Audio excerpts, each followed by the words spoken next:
हमारे खास मुलाकात कार्यक्रम में हमारे साथ आज खास मेहमान एडवोकेट सुरेंद्र शर्मा साहब हैं। सुरेंद्र शर्मा जी हाड़ौती में साहित्यिक क्षेत्र में एक साहित्यकारों के लिए बहुत अच्छा काम करते हैं, उनको आगे बढ़ाने का काम करते हैं।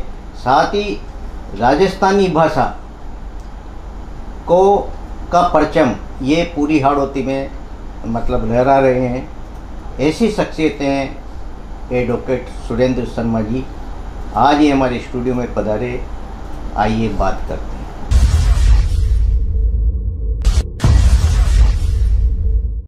एडवोकेट सुरेंद्र शर्मा जी, आपका हमारे स्टूडियो में आपका भी बहुत बहुत बहुत बहुत नमस्कार था। एडवोकेट सुरेंद्र शर्मा जी, आप अपने जीवन परिचय के बारे में हमारे दर्शकों को बताएं।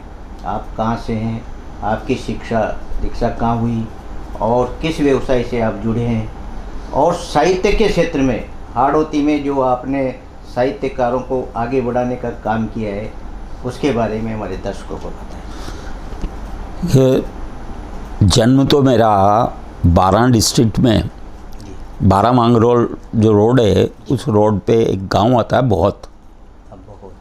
बहुत गांव में मेरा जन्म हुआ, क्योंकि मेरे नाना जी वहाँ स्कूल में हेडमास्टर थे और मेरी मदर वहीं गई हुई थी उस समय। जहाँ तक मेरी शिक्षा का ताल्लुक है, मेरी शिक्षा प्रारंभ हुई, और ये जो कोठा बीना लाइन है इसमें पूरा राजस्थान का एरिया कवर किया। मेरी पढ़ाई शुरू हुई पलायथा में। पलायथा के बाद सीमलिया, वहाँ से मैंने तीसरी क्लास पास की। सीमलिया से अंता से 7वीं क्लास पास करने के बाद मैं चला गया छबड़ा, जहाँ जहाँ मेरे पिताजी का ट्रांसफ़र होता रहा हम लोग जाते रहे।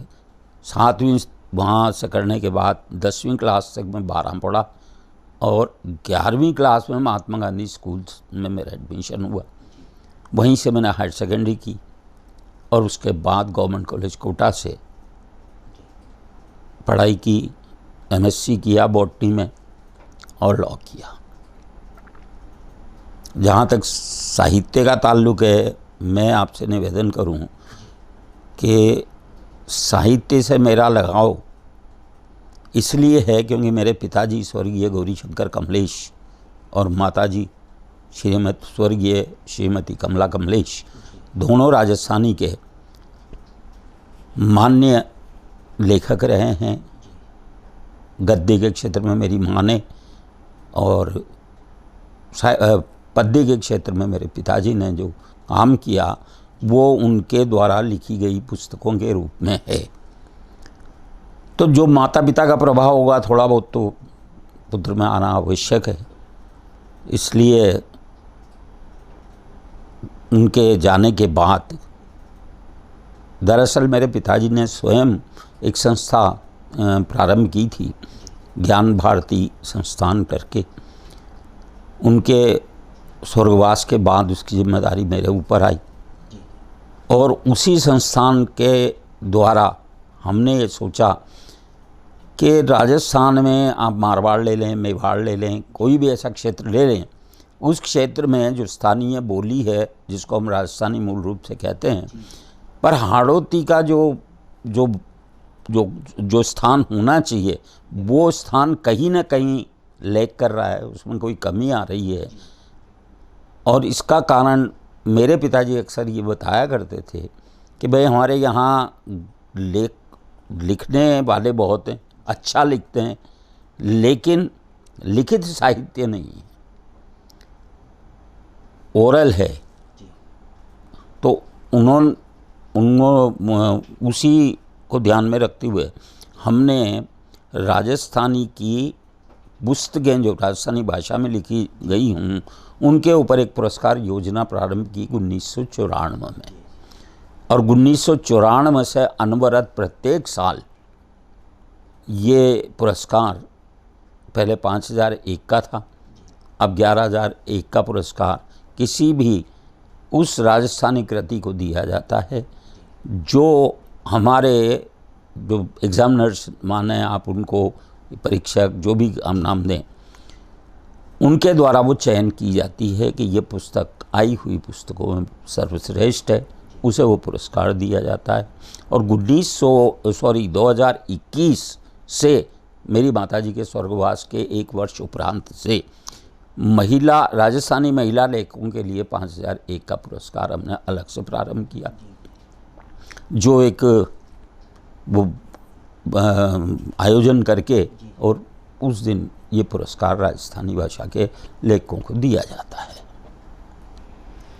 सुरेंद्र जी, वास्तव में जो हमने तो आपके पिता को देखा नहीं, सुना जरूर था।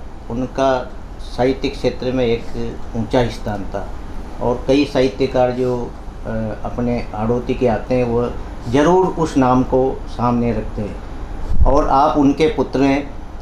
आप भी उसी पथ पर चलते हुए राजस्थानी भाषा को आप आगे ला रहे हैं, बहुत पुनीत कार्य है।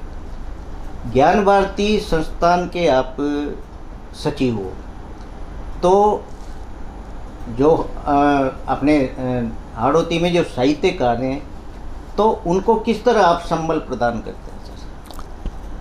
देखिए, हाड़ौती के जो अपने लेखक हैं वो किसी भी मायने में पूरे राजस्थानी पटल पे देखें तो कहीं कमतर नहीं हैं, बहुत अच्छा लिखने वाले हैं।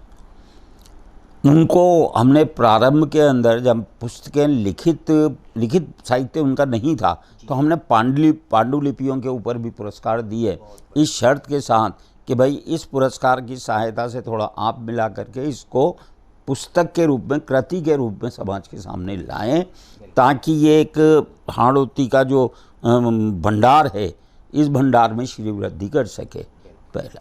दूसरा, हम ये भी करते हैं कि उसी सम्मान समारोह में न केवल राजस्थानी बल्कि साहित्यिक, सांस्कृतिक और समाज सेवा, पत्रकारिता, इन क्षेत्रों में जिन्होंने अत्यधिक महत्वपूर्ण कार्य किया हो, उनको भी हम ऐसी विभूतियों को सम्मानित करने का काम करके अपने दायित्व जहाँ तक पूरा कर सकते हैं करने की कोशिश करते हैं। एडवोकेट सुरेंद्र जी, आपके पिता ने जो साहित्य अपनी माइड भाषा में लिखा, तो आप जब छोटे थे तो उनको लिखते देखते थे, तो आपको कैसा महसूस होता था? जब उनकी रचनाएं जब आप पढ़ते थे तो कैसा एक आभास होता था? देखिए, स्वाभाविक रूप से एक तो अपनी भाषा के अंदर किसी भी चीज़ को सुनना और समझना, बस वो भी आसान होता है। दूसरा, मेरे ऊपर क्या प्रभाव पड़ा, यही कह सकता हूँ कि मैंने भी कोशिश की, और ये मेरा सौभाग्य मानूं या उनकी कृपा मानूं अपने माता पिता की, कि एक पुस्तक मेरी भी प्रकाशित हुई व्यंग्य साहित्य की, राजस्थानी, है ना। पर मैं उस ऊंचाई तक मैं शायद न कभी पहुंच सका, न पहुंच पाऊंगा। अच्छा लगा, मन लगा, इसीलिए ये इस धारा में चल निकला, कुछ न कुछ कोशिश की। सुरेंद्र जी, जो आपने साहित्य सृजन आपने अपनी तरफ से किया, तो प्रेरणा कैसे मिली आपको पिता से? पिता से प्रेरणा तो उनको देख देख के मिली। उनका जो सम्मान देखा जी। और क्योंकि वो राजस्थानी भाषा साहित्य अकादमी के सदस्य भी रहे,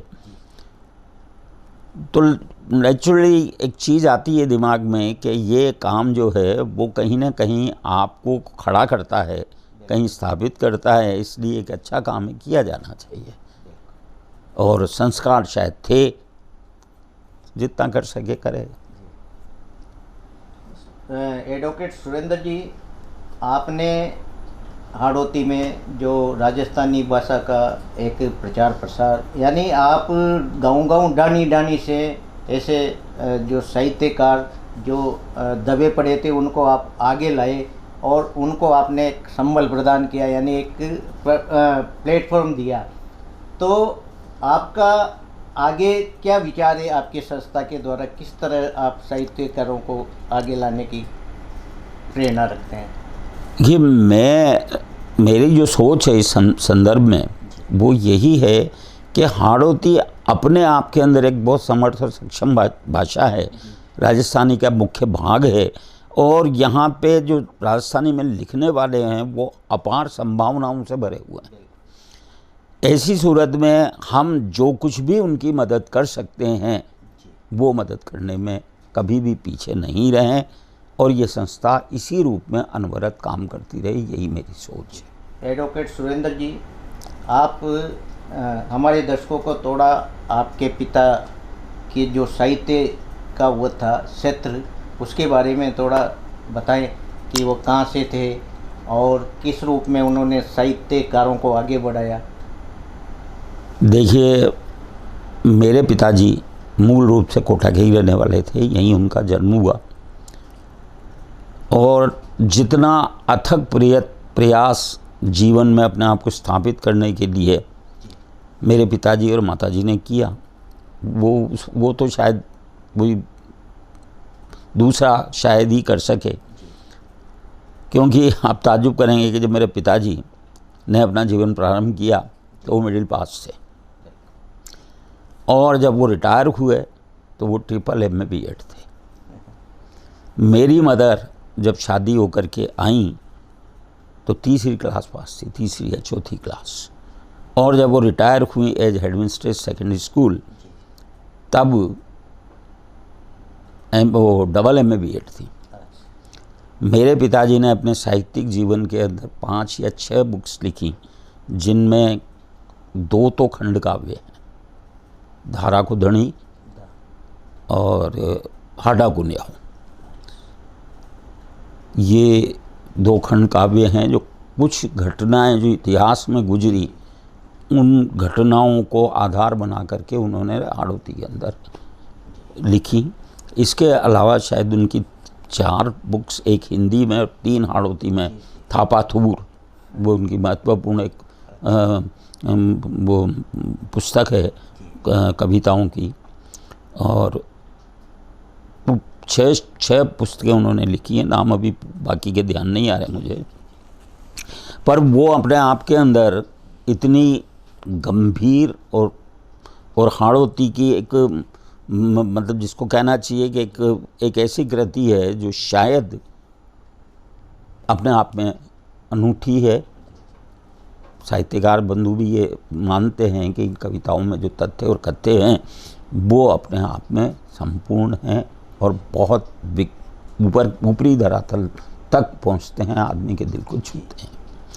माँ जो थी हमारी, उनकी शायद 10 पुस्तकें टोटल वो गद्य में लिखती थी, वो प्रकाशित हुई। अंतिम पुस्तक उनकी आत्मकथा थी, और सबसे जैसा मेरे को पता लगा साहित्यकारों के द्वारा ही, तो जोधपुर और उदयपुर यूनिवर्सिटीज़ में उनका जो लिखा हुआ है वो पढ़ाया जाता है। पिताजी के ऊपर 2 आदमी शायद PhD कर चुके हैं, जैसा मेरे को सूचना मिली, और माँ की साहित्य के ऊपर भी PhD के लिए कार्य हो रहा है। तो यूँ बताऊँ मैं आपको दरअसल कि मेरे ग्रैंडफादर जब गुजरे तब पिताजी बहुत छोटे थे, नौकरी नहीं करते थे, और वहाँ से उन्होंने खुद अपने पिताजी यानी मेरे ग्रैंडफादर की पीढ़ी का काम किया। जो काम उनको पढ़ाना था वो खुद उन्होंने किया, खुद पढ़े और हमें पढ़ाया। ये 3 पीढ़ियों की जिम्मेदारियां जो उन्होंने लिए हैं, मैं तो शायद अपने आप को अक्षम मानता हूं कि इतना कुछ आदमी कर सके। उसमें तो बहुत ऐसे व्यक्तित्व थे जिनके बारे में जितना कह सकूं वो सब कम होगा, पर वो शायद आत्मश्लाघा लगेगी कि मेरे पिताजी थे इसलिए मैं इतनी बात कर रहा हूँ।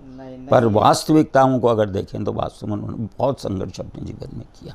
गौरी शंकर कमरेश जी का नाम आज पूरे राजस्थान में जाना जाता है। ये प्रशंसा का विषय नहीं है, एक अनुभव की बात है। एडवोकेट सुरेंद्र शर्मा जी, मैं जानना चाहता हूं कि जो ज्ञान भारती आपका संस्थान है, ये जो साहित्यकारों को पुरस्कार देती है, तो इसका आयोजन कब होता है और किस तरह मतलब हाँ, नवंबर के महीने में इस समारोह का आयोजन होता है। कोशिश तो हम ये करते हैं कि ये 10 नवंबर के आसपास कहीं हो, क्योंकि 10 नवंबर मेरे पिताजी की जन्मदिन था। इसलिए यह हर वर्ष नवंबर में, क्योंकि कई चीज़ें ऐसी हो जाती हैं जिनकी वजह से 2 दिन 4 दिन आगे पीछे रख लिया जाता है, पर यह होता नवंबर में है। और हमारा ही जो संस्थान का कार्यालय है, जहाँ स्कूल भी चलता है एक, उस वहीं इसको अमूमन हम करते हैं, वहीं आयोजन होता है इसका, और नवंबर के महीने में होता है। एडवोकेट सुरेंद्र जी, आप भी साहित्य के क्षेत्र में आपकी अभी रुचि है, किन किन विधाओं में आपने लिखा? मेरी तो जो पुस्तक है वो व्यंग की है, एक ही पुस्तक लिखी है, और वो भी बस लिख दी क्योंकि मेरी रुचि उसको पढ़ने में ज़्यादा है, साहित्य को। लिखना शायद मैं अपने आप को इतना योग्य नहीं मानता कि मैं लिख सकूं, पर बैठे बैठे जो लिखी वो प्रकाशित हो गई। एक पुस्तक और व्यंग में है वो, तो अमूमन मुझे व्यंग ही लिखना और पढ़ना ज़्यादा अच्छा लगता है। आप एडवोकेट है, किस तरह आपको समय मिल पाता होगा इन सब कामों में? यह आपने जो सवाल पूछा, ये सवाल ही मूल रूप से यही कारण है कि मुझे अपने कार्य से ही फुर्सत इतनी नहीं मिलती कि मैं अपने आप को कंसंट्रेट करके कुछ लिख सकूं। फिर उसके साथ दिक्कत यह है कि पिछले 25-26 सालों से मेरा कार्य भी बटा हुआ है। मैं सप्ताह के शुरू के 3 दिन हाई कोर्ट जयपुर में प्रैक्टिस करता हूं, और बाकी के 3 दिन कोटा में। तो आना जाना, वहाँ संभालना, फाइलें देखना, उसमें इतना समय नहीं मिल पाता कि मैं कंसंट्रेट होकर कुछ लिख सकूं। दिमाग में आता है और निकल जाता है। सुरेंद्र जी, आप बार एसोसिएशन के अध्यक्ष भी रहे कोटा के। जी जी जी। तो आपको तो पूरा अनुभव है किस तरह आयोजन कराना चाहिए, और आपने वकीलों के कल्याण के लिए भी काफ़ी काम किए। उस समय के कोई संस्मरण हो तो सुनाए। 1996 में मैं बार एसोसिएशन कोटा का मैं प्रेसिडेंट था, और उस दौर में जो महत्वपूर्ण कार्य हम किया, मेरी खुशकिस्मती थी कि शिव कुमार जी, ऑनरेबल जस्टिस शिव कुमार शर्मा साहब, उनका एलिवेशन हुआ है एज ए जज, तो उनका सम्मान हमने किया बार में। और ये उनके ही शब्द थे कि भाई मेरा कहीं सब जगह हुआ, लेकिन इतना ग्लोरीफाइड कहीं पर भी नहीं हुआ जो सम्मान कोटा बार ने किया। इसके अतिरिक्त लगभग 4 या 5 बड़े अच्छे फंक्शन हमने उस समय ऑर्गेनाइज किए, जो हर तरफ से, वकीलों की तरफ से, साथ ही जुडिशरी की तरफ से, सबने इस बात को स्वीकारा कि हाँ बहुत अच्छे फंक्शन किए, जो लिटिगेंट्स और एडवोकेट्स एंड जुडिशरी सबके हित में थे। सुरेंद्र जी, अब आपका आगे का क्या विचार है साहित्यकारों को, माइड भाषा के साहित्यकारों को आगे लाने में? किस तरह आप आपके जो ये आपका संस्थान है, किस तरह इनको आगे बढ़ाना चाहेगा? देखिए, विचार तो बहुत हैं, लेकिन क्षमताएं कम हैं। शुद्ध बात करें, क्योंकि क्षमता आदमी, अब जो उम्र हमारी भी ढलती जा रही है, तो इन क्षमताओं में शारीरिक रूप से भी कमी आ रही है। और आर्थिक स्थितियां तो आप देख रहे हैं देश की, क्योंकि हमने आज तक जो भी आयोजन किए किसी चंदे से नहीं किए, किसी से डोनेशन लेकर के नहीं किए, घर फूंक तमाशा देख। और इसी प्रवृत्ति के मेरे पिताजी थे, और कबीरदास जी के बहुत बड़े फॉलोअर थे वो, कि भाई जो घर फूंके आप ना चले हमारे साथ। तो इन्हें सही जो परिस्थितियां हैं, उन परिस्थितियों में मैं केवल इतना ही कह सकता हूं कि किसी भी साहित्यकार को जब कभी मेरी या मेरी संस्था की आवश्यकता होगी, हम हर दम उसके लिए खड़े हुए हैं, उसकी सहायता करें। सुरेंद्र जी, अब तक कितने साहित्यकारों को मतलब आपकी संस्था पुरस्कृत कर चुकी? पुरस्कार का जहाँ तक ताल्लुक है, यूँ देखिए आप, 1994 से लेकर के और 2023 तक लगभग ये 29 साल होते हैं। तो 29 राजस्थान लेवल के लब्ध प्रतिष्ठित जो रचनाकार हैं, उनको हमने गौरी शंकर कमलेश पुरस्कार से सम्मानित किया है। और 2021 से 23 तक 3 महिला लेखिकाओं को अलग से श्रीमती कमला कमलेश पुरस्कार से सम्मानित किया है। और मैं बड़े फ़क्र के साथ ये बात कह सकता हूँ कि जिन साहित्यकारों को हमने पुरस्कृत किया ज्ञान भारती के मंच से, वो ही पुरस्कार अल्टीमेटली जो बड़े पुरस्कार थे इस रूप में राजस्थान साहित्य अकादमी पुरस्कार, साहित्य अकादमी पुरस्कार, वहाँ से पुरस्कृत हुए हैं, जो इस बात की मोहर लगाता है कि हमने जो कुछ उनके साहित्य को पढ़ा, समझा और उसको ये माना कि हाँ ये वास्तव में एक उच्च श्रेणी का साहित्य है, उस चीज़ पर मोहर लगी। क्योंकि हमारे द्वारा पुरस्कृत रचनाकार हमारे पुरस्कृत होने के बाद बड़े बड़े पुरस्कारों को के लिए नॉमिनेट हुए और पुरस्कार प्राप्त किए। सुरेंद्र जी, आपने या आपकी संस्था ने सबसे अच्छा काम तो ये किया है कि भाई पुरुष साहित्यकारों को तो एक प्लेटफॉर्म मिल ही जाता है, लेकिन कई महिला साहित्यकार जो अपने हाड़ौती अंचल में लिख रही हैं, उनको भी आप अपनी माताजी के नाम से जो पुरस्कार देते हैं, वो एक बड़ी अच्छी पहल है। ये मन में कैसे आया ऐसा विचार? मन में इसीलिए आया जी, कोई विशेष बात नहीं थी, पर दोनों का ही, मेरे माताजी का और पिताजी का, उनकी जो मन की इच्छा थी उसको पूरा करने की कोशिश की। वो हर समय इस बारे में सोचते थे कि हाड़ौती पीछे क्यों रहे, राजस्थानी के साथ कदम से कदम मिलाकर क्यों ना चले, और उसके लिए कोई ना कोई ऐसी परिस्थिति पैदा की जाए कि आदमी उस दिशा के अंदर अग्रसर होने की कोशिश करे। वही हमने किया है काम कि भाई अगर इस तरह की कोई भी व्यक्ति को यदि यह आकांक्षा होती है कि मैं भी उस स्टेज पर जाकर के खड़ा हूँ और वो उसके लिए मेहनत करता है, साहित्य की रचना करता है, उत्कृष्ट साहित्य की रचना करता है, तो यह शायद हमारी तरफ से प्रोत्साहन होगा उसको। ये थे हमारे साथ एडवोकेट सुरेंद्र शर्मा जी, ज्ञान भारती संस्थान के सचिव हैं।